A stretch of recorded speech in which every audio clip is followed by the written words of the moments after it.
Hello, welcome to the Healthy Minds podcast, where we discuss our thoughts about tobacco use, including smoking and vaping, and the predatory practices used by the tobacco industry.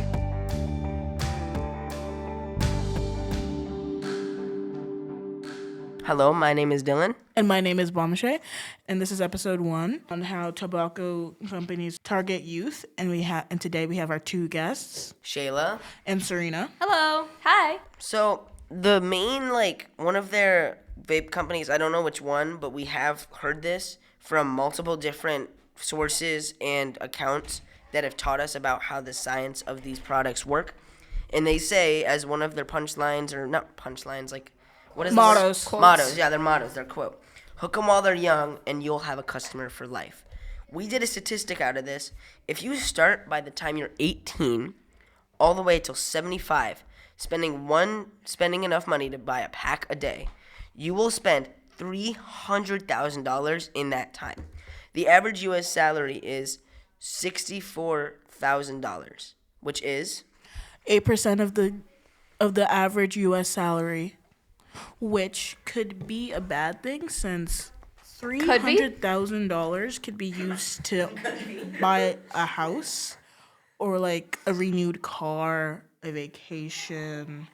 7,500 gift cards that all cost $25.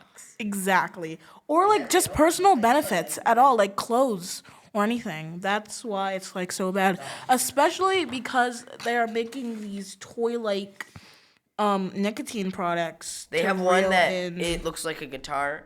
They have one that plays music when you press it, and they look like toys. That's the point. Hook them while they're young, and you'll have a customer for life. What's your thoughts on this, Serena? I think the fact that they're targeting younger audiences is like a company trick, because they know as you get older you gain a sense of, oh, I shouldn't do this, and you have more self-control, and you can tell yourself that it's not good anymore. But when you're younger, your mind is still developing, and you're more susceptible to addiction. So therefore, making things that are aesthetically pleasing to little kids or teens to get them addicted, and they'll have customers that will pay them for forever.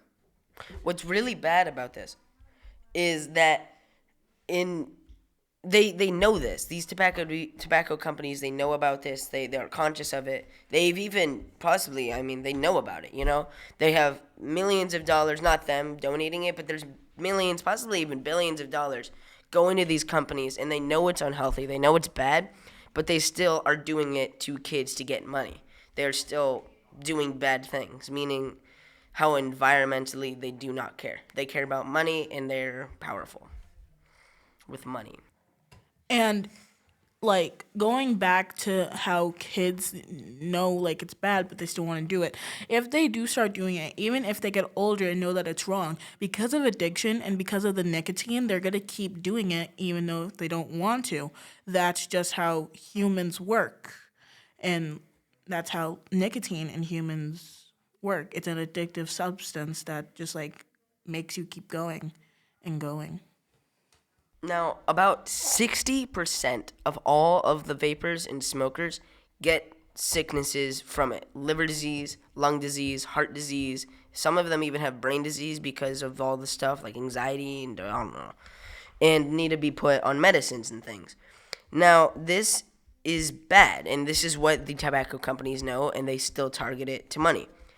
Now, 60% and about 24% of high schoolers and middle schoolers actually do these things, and 17% of adults do it.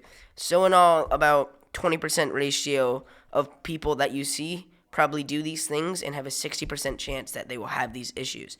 That's a lot of people, and that's a lot of bad things and money people are losing. That's bad. So, yeah, it's really bad for health, and 60% of people do that. Now, there's a percentage of them that use these toy-like substance. We haven't gotten there yet. We're going to try to figure that percentage out. Maybe we'll put it somewhere. But they use these toy ones, and these target the youth. Why do you think this one or these teens would think these are appealing? Why would you think someone would play with these or buy one? I don't think it's necessarily the teens, but But more of someone.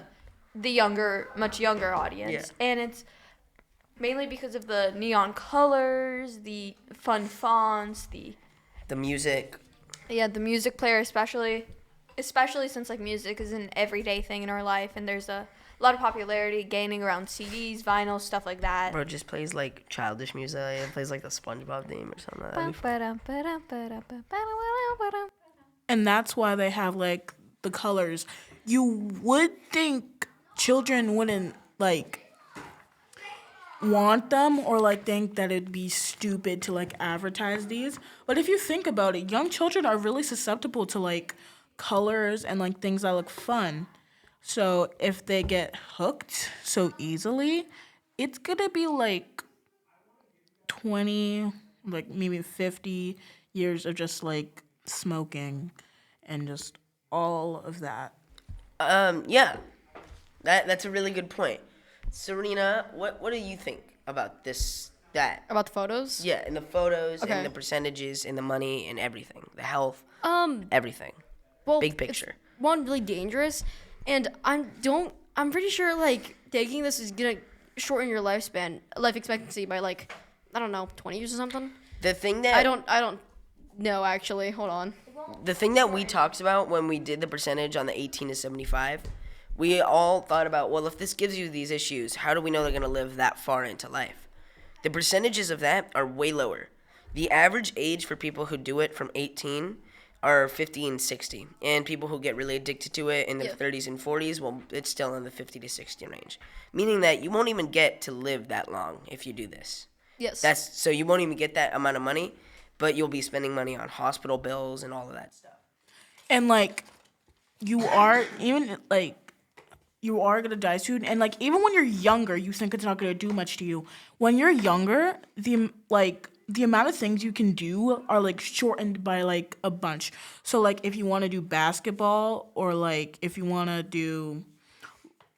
just want to like get a job or like go into the military, you can't do any of that because of your vaping and because you have physical limitations. So we have these little pamphlets that the professional people that like do this for a living and try to get people to quit and like they check the stores to make sure everything's legal gave to us. So it's mostly just about quitting vaping and what happens mentally to make you keep going.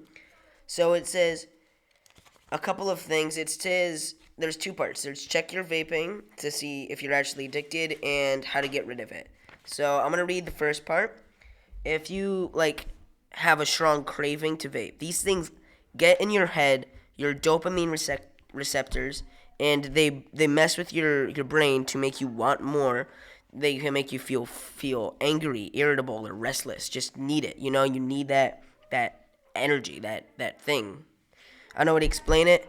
You could feel nervous, maybe even paranoid, possibly anxious. You could do things and do it in places you shouldn't, like school bathrooms, yards. Have trouble. Airplanes? Airplanes, that's a good one because that could be very dangerous for the other travelers, like the babies that go, or the dogs, or the animals, or the elderly. I would also say public places, especially considering how the smoke and the nicotine can travel to other people and get them sick in turn. Especially it's like parks, like child parks. A lot of children will be exposed to like the nicotine or the tobacco products that could like physically handicap them in the future. Now, we have the ways to kind of get rid of this and kind of get rid of it and get rid of that feeling, you know? And kind of what people do to get rid of the whole addiction. Some people do something as simple as just taking breaths very, very slowly. They chew gum, maybe Jolly Ranchers, or no, it's not a gum, but candy like that you suck on or chew on. You can drink water slowly, get it down your throat, get your lungs feeling better, get rid of the stress there. Try mindfulness.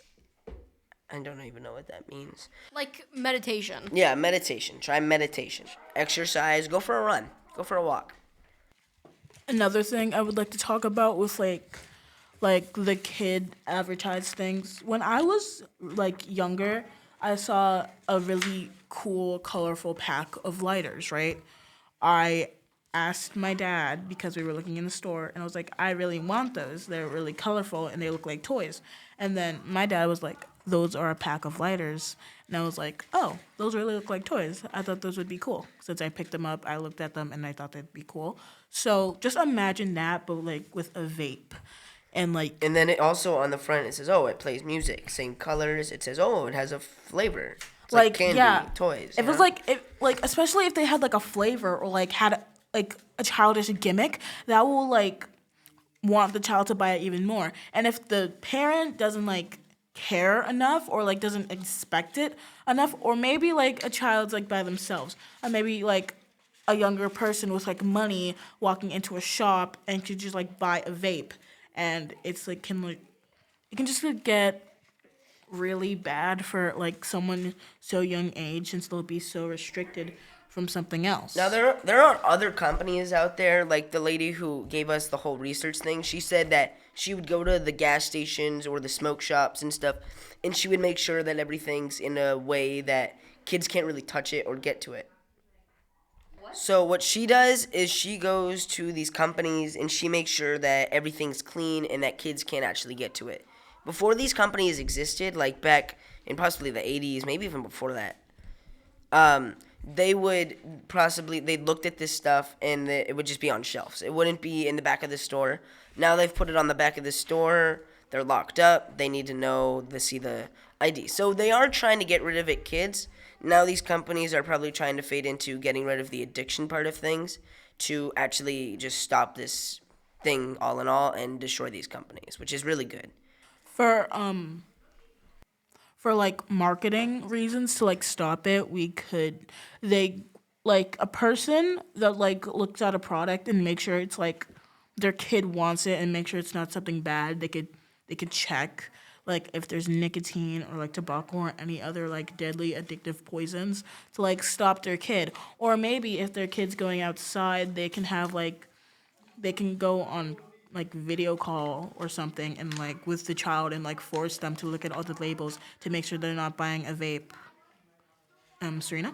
There can also be things like if a parent or like if you do suspect someone is vaping or trying to get their hands on vapes or like have a past with vaping and you fear that they are doing it again, you can also do something like getting them therapy so they can get off of the addiction, or like trying to suggest other things, or just trying to help them in any way you can. Yeah, that's a really good point. Looking at these pictures is just like weird how like they actually did this, like making an orange teddy bear or a guitar. I feel like the orange teddy bear one is the most apparent, and the music one.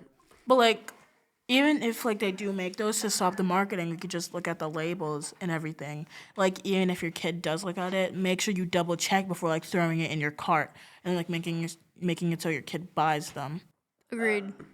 Before we leave, I just want to kind of get into how these things work and why they really are very like that dangerous. They like another reason that adds to everything. These things can cause really bad house fires. They have these batteries, lithium batteries, that was the one, right? And they have these oils inside of it that can mix with the nicotine if it pops or if it breaks.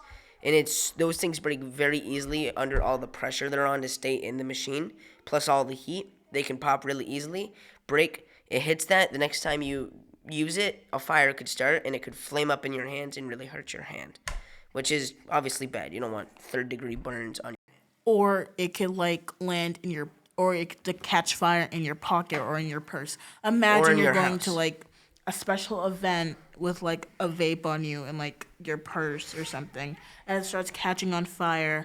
What if there are kids there and it's like at a park? Vaping cannot just put you in danger, but put other people in danger. And we will see you on the next episode we are on. Thank you guys so much for listening. Bye, Serena. Thank you guys for being here. Thank you so much, Shayla. Goodbye, Balmache. Yup. Goodbye, Dylan. And see you guys. We're signing out for now. Bye. Bye.